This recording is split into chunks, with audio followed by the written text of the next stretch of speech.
ఏదైతే తెలంగాణకు రేవంత్ రెడ్డి గారు గెలవకముందు చెప్పిండో ఈ విద్యార్థులని విద్యారంగాన్ని భారతదేశంలోనే ఒకటో స్థానంలో నిలుపుతా అని చెప్పి అబద్ధపు మాటలు చెప్పిన రేవంత్ రెడ్డి ఈ గవర్నమెంట్ వచ్చిన తర్వాత చూసుకున్నట్టయితే విద్యారంగాన్ని ఆ యొక్క మంత్రిని నా దగ్గర ఉంచుకొని నేను పాలిస్తా అని చెప్పి సిగ్గులేని మాటలు చెప్పిన రేవంత్ రెడ్డి ఈరోజు చూసుకున్నట్టయితే మా ఒక నిజాం కాలేజ్కే 15,000 కోట్ల 50 లక్షల ఫీజు రియంబర్మెంట్లు మెస్ బకాయిలు మాకు రావాల్సి ఉన్నాయి. ఈరోజు ఏదైతే పోయిన సంవత్సరం 2025 జూలై 17న ఉప ముఖ్యమంత్రి బట్టి విక్రమార్క గారిని వారి యొక్క కాన్వాయ్ని గేట్ 1 బయట అడ్డుకుంటే ఆ రోజు తప్పించుకోవడానికై మా ఆడిటోరియం నిజాం కాలేజ్ ఆడిటోరియంలో 2 వారాల్లోనే బహిరంగ సభ పెట్టి మీకు రావాల్సిన మెస్ బకాయిలు ఫీజు రియంబర్మెంట్లు ప్రతి ఒక్కటి విడుదల చేస్తా అని చెప్పిన ఈ ఉప ముఖ్యమంత్రి నేటికి 6 నెలలు గడుస్తుంది కానీ ఆయనకు ఇంకా ఎటువంటి ఆలోచన వచ్చినట్లు లేదు. అంటే చేస్తూనే ఉన్నాము, ఒక నెలకి 800 కోట్లు రిలీజ్ చేస్తున్నాం అని చెప్తుండు. ఎప్పుడు ఏదైతే మీటింగ్లో ప్రశ్నలు అడిగినప్పుడు అప్పటి పూర్తికి తప్పించుకోవాలనే భావనతోటి ఈ ముఖ్యమంత్రి వాళ్ళ మంత్రులు ప్రతి ఒక్క కాంగ్రెస్ ఎమ్మెల్యేలు కూడా అదే మాట చెప్తున్నారు. 800 కోట్లు రిలీజ్ చేస్తున్నాం, అది చేస్తున్నాం, ఇది చేస్తున్నాం, కానీ ఇప్పటి వరకు ₹1 ఎక్కడ విడుదల చేసినట్టుగానే లేదు. ఎట్లా ఉంది మరి విద్యా వ్యవస్థను తెలంగాణలో కాంగ్రెస్ ప్రభుత్వం రాకముందు తెలంగాణని నంబర్ 1 స్థానంలో ఉంచుతా అని చెప్పిన రేవంత్ రెడ్డి చూసుకున్నట్టయితే 31వ స్థానంలో కనిపిస్తూ ఉన్నది.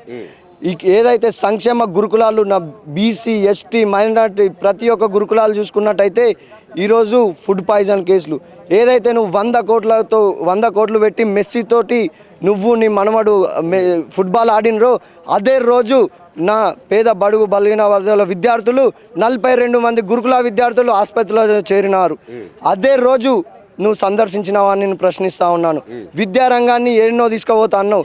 ఇప్పుడు చూసుకున్నట్టయితే భారతదేశంలో ఈశాన్యపు చిన్న రాష్ట్రాల్లో సైతం 13, 14, 15 వారి రాష్ట్ర బడ్జెట్లో కేటాయిస్తే మన తెలంగాణ ప్రపంచంలోనే పేరుగాంచిన తెలంగాణ రాష్ట్రంలో మాత్రం కేవలం 7% బడ్జెట్ని సమర్థించడం చాలా సిగ్గుచేటుగా ఈరోజు తెలంగాణ తల కిందకు వేసుకోవాల్సింది విద్యారంగంలో మనం చూస్తున్నాం. దారుణంగా తయారైతా ఉన్నది. అంటే విద్యాశాఖ కూడా ముఖ్యమంత్రి దగ్గరనే ఉంది కదా.